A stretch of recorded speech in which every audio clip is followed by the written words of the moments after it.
बिस्मिल्लाहिर्रहमानिर्रहीम। तमाम तारीफ़ें अल्लाह ही के लिए, तमाम दुरूद व सलाम रहमतुल लिल आलमीन। मैं Mohammad Kamran Soomro, welcome back to Struggle Voice. आज हमारे इस पॉडकास्ट में हमारी मेहमान हैं मारवी सुमरो साहिबा, जो कि असिस्टेंट लोकल डायरेक्टर हैं टंडो फजल में। अस्सलाम वालेकुम मैम। वालेकुम सलाम। मैम, स्ट्रगल से शुरुआत करते हैं कि जी, मैं जी। चाहूँगा कि आप स्ट्रगल की डेफिनेशन बताएं कि कॉम्पिटिटिव एग्जाम्स में स्ट्रगल की डेफिनेशन क्या है? मेरे ख्याल में मैं आपको स्ट्रगल की डेफिनेशन अपने एक्सपीरियंस से बताऊँगी। स्ट्रगल इसे कहते हैं कि आप फेल्योर के बाद जब दोबारा हिम्मत करके उसी मैदान में खड़े हों, ठीक है? तो मेरे हिसाब से स्ट्रगल से कहते हैं कि जब आप उसी मैदान में फेल्योर के बाद जब सक्सेस के लिए दोबारा उसी मैदान में जाकर लड़ें, तो हम उसको स्ट्रगल कहते हैं। अच्छा, यहाँ पर एकेडमी का रुझान काफ़ी ज़्यादा हो गया हुँ, है। आप भी कहीं पर टीचिंग करती हैं, तो जी, जी। अ, ये ज़्यादा सुनने में आ रहा है कि टीचर्स पढ़ाने के लिए तैयार नहीं हैं, स्टूडेंट्स पढ़ने के लिए तैयार नहीं हैं। हुँ। इसमें कितना ट्रुथ है? एक्चुअली देखें, डिपेंड करता है स्टूडेंट पर भी टीचर पर भी, ठीक है, दोनों पर। टीचर की विलिंगनेस हो पढ़ाने की, इंटरेस्ट हो, सच्चाई हो, और स्टूडेंट की भी विलिंगनेस हो पढ़ने में, ठीक है। इस तरह अकेडमीज बहुत सारी हैं, स्टूडेंट्स अकेडमीज ज्वाइन करते हैं क्योंकि इनिशियल फेज में ना उन स्टूडेंट्स को ये क्लियर नहीं होता कि उनको कहाँ से स्टार्ट करना है। मुझे 4 साल हो गए अकेडमी पर पढ़ाते हुए, तो अब जितना एक्सपीरियंस मुझे एकेडमी, अच्छा इससे पहले नमल यूनिवर्सिटी में एज ए लेक्चर भी मैंने पढ़ाया है, तो 5 साल वहां भी मेरा पढ़ाने का बहुत एक्सपीरियंस है। तो स्टूडेंट को देख कर ना पता चल जाता है कि स्टूडेंट क्लास में इंटरेस्टेड है पढ़ने में या नहीं है। तो अब ये कि ना आप की जब विलिंगनेस होती है ना पढ़ने में, तो टीचर को भी अच्छा लगता है, और टीचर जो है स्टूडेंट से क्वेश्चन नहीं पूछते। जो इंटरेस्टेड स्टूडेंट होता है ना पढ़ने में, वो खुद से क्वेश्चन पूछता है टीचर से। हमारे पास स्टूडेंट आते हैं, बैठते हैं, लेक्चर सुनते हैं, चले जाते हैं, ठीक है। पर अब ये डिपेंड करता है कि टीचर की स्ट्रैटेजी भी किस तरह है। क्या वो सिर्फ फ्रंट लाइन पे जो स्टूडेंट बैठे हैं सिर्फ उन्हीं पे फोकस्ड है, उन्हीं को पढ़ाने चाह रहा है, या पूरी क्लास को एंगेज करना चाह रहा है। इसमें टीचर की टीचिंग स्किल्स भी बहुत इंपॉर्टेंट रोल प्ले करती हैं कि टीचर आखिर जो बैक बेंचर्स बैठे हैं उनको भी किस तरह अपनी कम्युनिकेशन के अंदर इंगेज करता है। तो अच्छी जो है टीचिंग यही है कि आप पूरी क्लास को इंगेज करें। एक टीचर सेंटर्ड क्लास नहीं होनी चाहिए, एक टीचर ओरिएंटेड क्लास नहीं होनी चाहिए, एक टू वे कम्युनिकेशन होनी चाहिए, क्योंकि ये एग्जाम ऐसा है। तो यहाँ पर स्टूडेंट्स जो हैं वो वही क्वालिफाई कर पाते हैं जो कि टू वे कम्युनिकेशन के प्रोसेस में लर्न करते हैं। अच्छा, आगे एकेडमी के हवाले से मैं एक और क्वेश्चन करना चाहूँगा कि एकेडमी की तरफ स्टूडेंट्स काफ़ी जा रहे हैं। उनके माइंड में ये होता है कि एकेडमी के बगैर वो कामयाब नहीं हो सकते। एकेडमी जाना ही लाज़मी है। बाकी के स्टूडेंट्स कुछ ये होते हैं कि वो अफ़ोर्ड ही नहीं कर पाते, तो उनके माइंड में नेगेटिविटी आ जाती है कि एकेडमी हम अफ़ोर्ड ही नहीं कर सकते, तो कॉम्पिटिटिव एग्ज़ाम्स हम हमारे माइंड में हमें निकालने चाहिए। तो ये इन बातों को आप कैसे देखते हैं? देखिए, मैं ना आपको दोनों व्यू बताऊँगी। मैं उन स्टूडेंट्स के लिए भी जो है गाइडेंस जो है वो दूँगी, जो कि अकेडमी को अफ़ोर्ड नहीं कर सकते, और उनके लिए जो अफ़ोर्ड कर भी सकते हैं। अब जो अफ़ोर्ड कर सकते हैं या नहीं कर सकते, दोनों के लिए एक फ्रेज़ ये कि ये एग्ज़ाम ऐसा है जिसमें आप तैयारी करते हैं ना, तो ऐसा लगता है कि mastering everything and studying nothing, ठीक है? मतलब ये कि आप अगर मास्टर करना चाहोगे everything, it mean you study nothing. तो इसमें बहुत वास्ट एक डायमेंशन होता है, उसमें क्या पढ़ना है क्या नहीं पढ़ना, स्टूडेंट्स में कंफ्यूज होते हैं। तो अकेडमीज स्टूडेंट इसलिए ज्वाइन करते हैं ताकि उनको जो सेलेक्टिव जो चीज़ पढ़नी, क्योंकि वो चाहते हैं कि वो टाइमली जो है सीएसएस या पीसीएस के एग्जाम को क्रैक करें। तो जो अकेडमी होती है वो उनको सेलेक्टिव एक तो स्टडी बताती है कि सेलेक्टिव स्टडी किस तरह करनी है, और वो टाइम बाउंड किस तरह होनी चाहिए, ठीक है। हमेशा स्टडी जब हम करते हैं ना, तो सीएसएस पीसीएस की स्टडी हमेशा टाइम बाउंड होनी चाहिए। मतलब ये कि आपने, क्योंकि ये मैट्रिक या आपके फर्स्ट ईयर के एग्जाम की तरह तो नहीं है, ठीक है, मगर ये कि टाइम बाउंड आपकी इस तरह होनी चाहिए कि आपने कोशिश करनी है कि 1 साल में या 6 मंथ में आपने इसको क्रैक करना है। तो उस टाइम में आपने 12 सब्जेक्ट को किस तरह पढ़ना है, क्योंकि आप सिलेबस अगर सीएसएस पीसीएस का देखेंगे तो आप देखेंगे एक एक सब्जेक्ट पे आपको इतनी सारी बुक्स हैं, वो आप सारी तो नहीं पढ़ सकते। मगर वो टीचर ये बताते हैं कि सारे बुक्स में से कोई एक या दो बुक आप ऐसे उठा लें जिसमें आपके तकरीबन जो सारे बुक्स हैं उसका कोई ना कोई इंपॉर्टेंट पॉइंट उसमें ऐड हो रहा होगा, आपका सब्जेक्ट हो जाएगा। दूसरे स्टूडेंट ये होते हैं जो कि अफोर्ड नहीं कर सकते। अगर वो ये समझते हैं कि हम अकेडमी अफोर्ड नहीं कर सकते, अकेडमी नहीं जा सकते, हम सीएसएस पास नहीं कर सकते, तो इनकी गलत फहमी है। क्योंकि आप देखें सेल्फ स्टडी से भी जो है स्टूडेंट्स काफी ऐसे हैं जिन्होंने क्वालिफाई किया है। मेरे पास काफी स्टूडेंट्स ऐसे हैं जिन्हें एग्जाम है, मेरे पास एग्जाम्पल्स हैं, मेरे पास उन्होंने एग्जाम क्लियर भी किया है, और वो सेल्फ स्टडी पे गए, मगर ये कि फिर भी वो गाइडेंस जरूर लेते हैं। देखिए आप अकेडमी जो है नहीं भी करते तो कोई मसला नहीं है, आप किसी मेंटर से जो है वो गाइडेंस जरूर लें, क्योंकि they have gone through this very exam, तो वो आपको प्रॉपर गाइडेंस दे सकते हैं, आपका टाइम जो है, आपकी एनर्जी जो है एग्जॉस्ट होने से बचा सकते हैं। सेल्फ असेसमेंट के लिए कौन सा वे बेस्ट है? अच्छा मेंटर होना चाहिए या फिर आजकल क्योंकि टेक्नोलॉजी पे ज़्यादातर हम्म। एस्पायरेंट्स रिलाय कर रहे हैं, चैट जीपीटी वगैरह एआई से भी मदद ले सकते हैं? आपकी व्यू एक्चुअली कैसा मैं है? ये समझती हूँ कि वन टू वन कन्वर्सेशन जो स्टूडेंट्स की होती है, मेंटरशिप, ये ज़्यादा बेनिफिशियल है, क्योंकि आप टेक्नोलॉजी भी टेक्नोलॉजी है, ह्यूमन माइंड को इस तरह स्टडी तो नहीं कर सकती जिस तरह एक ह्यूमन ह्यूमन के माइंड को स्टडी कर सकता है।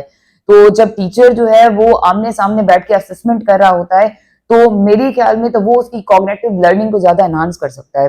तो मेरी स्ट्रेटेजी तो यही होती है कि स्टूडेंट को जो है हम उनका पेपर वगैरह चेक करके फिर उनको वहीं बताते हैं कि यहाँ पे आपने जो है कौन सी चीजें आप कर सकते हैं या कौन सी चीजें आपसे रह गई हैं, क्या ऐड करना है, आपने अपने ग्रामेटिकल या आपके जो है सेंटेंस स्ट्रक्चर को किस तरह सही करना है, अपने आइडियाज को, पर्सपेक्टिव को किस तरह आपने बिल्ड करना है। तो मेरे ख्याल से कि वो जो है आपका one two one conversation with teacher जो मेंटरशिप, वो ज्यादा बेनिफिशियल है एज कम्पेयर टू टेक्नोलॉजी।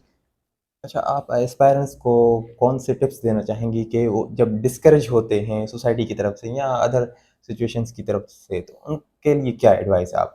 देखिए उनकी सक्सेस की जो कॉज होगा, ठीक है, या मैं ये कहूँगी कि स्टूडेंट्स जो हैं, अगर वो सोसाइटी, तो देखिए आप ऐसे एग्जाम की तैयारी कर रहे हैं जिसमें ना लोग आपसे ज्यादा लोगों को आप इंटरेस्ट होता है, ठीक है, और आपसे ज्यादा लोगों को टेंशन होता है कि आया इसने पास किया नहीं किया, क्या हुआ एग्जाम का। तो ये जो आपका सोसाइटी का एक प्रेशर होता है ना, ये क्योंकि ये हमारी सोशली कंस्ट्रक्टेड आइडियोलॉजीज हैं कि मतलब भाई फलाने के बेटा सीएसएस कर रहा है, पता नहीं क्या हुआ, पास हुआ नहीं हुआ, पूछना तो जरा, मुझे तो नहीं लगता पास करेगा, हर किसी के बस की बात हाँ। थोड़ी है। ये इस किस्म के रेटोरिक्स जो है ना, ये डिमोटिवेट करते हैं स्टूडेंट्स को। तो मैं समझती हूँ कि इस एग्जाम में ज्यादा से ज्यादा जिस चीज की जरूरत है वो इंस्पायरेशन और मोटिवेशन है। आप अपने आप पे यकीन रखें कि आप कर सकते हैं। आपको अगला बंदा कुछ भी कहे उसका आपको कभी फर्क नहीं पड़ेगा जब आपको ये बिलीव हो कि मैं कर सकता हूँ, ठीक है। तो अपने सेल्फ कॉन्फिडेंस, सेल्फ बिलीफ जो है ना, वो बहुत इंपॉर्टेंट रोल प्ले करता है इस जर्नी में आपका। अच्छा, how students stay motivated during study के दौरान वो मोटिवेटेड कैसे रह सकते हैं? एक्चुअली मैं एक पैरामीटर स्टूडेंट से डिस्कस करती हूँ ना, जब भी इनको जो है वो मुझे मोटिवेटेड रखना होता है, मैं उनसे ये कहती हूँ कि ना वो एक एक हफ्ते में जो वो पढ़ रहे हैं वो उसका एग्जाम दें, ठीक है, मतलब एक मॉक एग्जाम की तरह, ठीक है। फिर वो टीचर से असेसमेंट करवाएं और उनसे कहें कि वो उनकी मार्किंग करके दे, ठीक है, कि उनको पता चले कि वो किस लेवल पर हैं अभी, ठीक है। तो जब वो उनकी मार्किंग कभी मतलब 10 में से अगर वो 5 मिल रहा है, 6 मिल रहा है या उसको 4 मिल रहा है, तो उसको पता चलेगा कि मैं मतलब कितना मैंने इंप्रूव किया। फिर नेक्स्ट हफ्ते जब दोबारा एग्जाम देगा और टीचर से चेक कर पाएगा, तो वो देखेगा कि मेरा पहले 4 मार्क्स से अभी 6 हो गए आउट ऑफ 10। तो ये चीजें ना, अपनी सेल्फ असेसमेंट जब वो करवाता रहेगा ना अपनी, तो उससे वो मोटिवेटेड रह सकता है कि मैं जो भी स्ट्रगल कर रहा हूँ, मतलब वो एक पॉजिटिव जो है मुझे फीडबैक मिल रहा है। तो मैं ये कहूँगी टीचर को ना पॉजिटिव फीडबैक स्टूडेंट को देना चाहिए, जिससे वो मोटिवेटेड रहेंगे काफी कि हम जो स्ट्रगल कर रहे हैं वो हमारी जाया नहीं जा रही, हमारी मेहनत जाया नहीं जा रही। जी अच्छा, जी। कुछ एवरेज स्टूडेंट्स होते हैं जो कि अर्ली एजुकेशन लाइफ में उनको सोसाइटी की तरफ से ये कह दिया जाता है कि आप एवरेज स्टूडेंट हो और आप हल्की-फुल्की जॉब के लिए ट्राई करें, जी। कॉम्पिटिटिव एग्ज़ाम्स की तरफ ना जाएँ। तो क्या average students big goal achieve कर सकते हैं? यहाँ पे ना मैं स्टूडेंट्स को एक मशवरा देती हूँ कि आपने ना अपनी एकेडमिक एजुकेशन जो है, ये फाउंडेशन आपकी एजुकेशन है ना, उसको आपने जो है कंप्लीट करना है पहले। लाइक स्टूडेंट कॉलेज साइड से 2 साल की बीएससी करके जो है प्राइवेट साइड से वो सीसीएस पीसीएस की तैयारी स्टार्ट कर देते हैं। तो मैं स्टूडेंट से कहती हूँ कि पहले आप अपनी जो फाउंडेशन एजुकेशन है किसी भी डिग्री के अंदर, उसको पहले फुली कंप्लीट करें, ठीक है, ताकि आपके पास एक बैकअप हो। जो स्टूडेंट्स मास्टर्स या अपनी 4 साल की यूनिवर्सिटी की एजुकेशन कंप्लीट पूरी करके उसके बाद जब वो सीसीपीसीएस के एग्जाम में इंटर होते हैं, तो उनकी जो लर्निंग कैपेबिलिटीज हैं, स्किल्स हैं, वो उन स्टूडेंट से ज्यादा ही होती हैं जो कि प्राइवेट साइड से जो है वो बीएससी वगैरह करके सीएसएस में एंटर होते हैं। तो सबसे पहले तो अपनी एकेडमिक एजुकेशन जो आपकी है, आपकी जो बेसिक फाउंडेशन एजुकेशन है, उसको पूरा कंप्लीट करें। उसके बाद आप सीएसएस पीसीएस की तैयारी करें। उससे ये होगा कि आपको आपकी जो सब्जेक्ट्स होंगे, जो आपकी एजुकेशन है, आपकी बैकग्राउंड एजुकेशन है, वो बहुत सपोर्ट करेगी उस एग्जाम में। और इन केस अल्लाह ना करे अगर आपको तीनों एग्जाम जो आपके अटेम्प्ट्स है वो एग्जॉस्ट हो भी जाते हैं, फिर भी आपकी जो डिग्री पीछे होगी वो इस तरह होगी जो आपकी 17 ग्रेड में आपको एक कमीशन एग्जाम में या 17 ग्रेड में आपको जो है कॉलेज साइड या किसी साइड आपको जो है जॉब अच्छी मिल जाएगी। ठीक है, मतलब ये कि आपकी जब अच्छी एजुकेशन बैकग्राउंड आपका अच्छा होता है तो आप कहीं भी रह नहीं जाते। ठीक है, एम्प्लॉयमेंट अपॉर्चुनिटीज आपके लिए ऑलवेज जो है वो अवेलेबल होती हैं। What habits should youth develop today? देखिए स्टूडेंट्स, मैं तो स्टूडेंट्स के हवाले से यही बात करूंगी कि ना स्टूडेंट्स जो है ना उनको अपना इंटरेस्ट जो है ना वो जनरेट करना चाहिए। क्लास में बैठे हुए सिर्फ ये नहीं है कि हमने जाकर बैठकर क्लास अटेंड करके वो टाइम पूरा करके फिर वापस आ जाना है। आप अगर एकेडमी पे एडमिशन ले रहे हो, ठीक है, आप अपने रिसोर्सेज को यूटिलाइज कर रहे हो, तो आप वहां पे बैठ के उसका फायदा लें। ठीक है, आप क्लास में बैठे क्वेश्चन करें और उसके अलावा आप जो है पास पेपर के क्वेश्चंस अटेम्प्ट करके फिर वो चेक भी करवाएं। मैंने स्टूडेंट्स में ये बहुत रिलक्टेंस देखी है, वो क्लास में बैठकर लेक्चर सुन के फिर घर वापस चले जाते हैं। ठीक है, अब जो वो बैठे होते हैं क्लास में तो ना वो क्वेश्चन पूछ रहे होते हैं, ना क्वेश्चन जो टीचर दे रही होती है उसको सॉल्व करके ले आते हैं। तो ये जो है ना अपना टाइम जाया कर रहे हैं इस तरह अकेडमी में, और अपने रिसोर्सेज अपना पैसा भी जाया कर रहे हैं। आप अकेडमीज पे ले रहे हो एडमिशन, अगर पढ़ भी रहे हो तो आप उसको फुली यूटिलाइज करो। ठीक है, तो आपका फोकस कंसिस्टेंसी पे होना चाहिए। ठीक है, आपका जो है कंटिन्यूअस जो कंसिस्टेंसी है वो बेसिक है। मैं स्टूडेंट्स को इस वक्त यही सलाह दूंगी कि आप अगर सीएसबीसी के एग्जाम की तैयारी करें तो 6 मंथ 5 मंथ जो भी कंसिस्टेंसी के साथ उसको पढ़ें। ठीक है, गैप जो है ना वो बीच में नहीं, और अपनी रीडिंग की हैबिट जो है वो इम्प्रूव करें। स्टूडेंट्स मोस्टली सीएसबीसी में इस वजह से भी रह जाते हैं क्योंकि वो इतने हैबिचुअल नहीं होते रीडिंग के, और अगर आपकी रीडिंग अच्छी नहीं है तो आपकी जो है वो राइटिंग स्किल्स भी बिल्कुल अच्छे नहीं होंगे। ठीक है, क्योंकि रीडिंग से ही आप अपनी राइटिंग स्किल्स को लर्न करते हैं, सीखते हैं, उसके बाद अपनी स्किल्स डेवलप करते हैं। तो रीडिंग हैबिट नहीं होती तो आप इतना ज्यादा अच्छा लिख भी नहीं पाते। तो रीडिंग हैबिट स्टूडेंट्स को अपनी डेवलप करनी चाहिए, अच्छे अच्छे बुक्स पढ़नी चाहिए। Mental health during preparation stable नहीं रहती ज़्यादातर एस्पायरेंट्स की, तो उनके लिए आप क्या टिप्स देना चाहेंगे? खैर मे बी मेरी अप्रोच किसी को बायस लगे या कुछ भी, पर मैं तो अपना एक्सपीरियंस आपसे शेयर कर रही हूँ। एक्चुअली देखिए इन सारी चीजों में ये मतलब 10% है आपकी स्टडी तैयारी ये वो सब कुछ, ठीक है ना।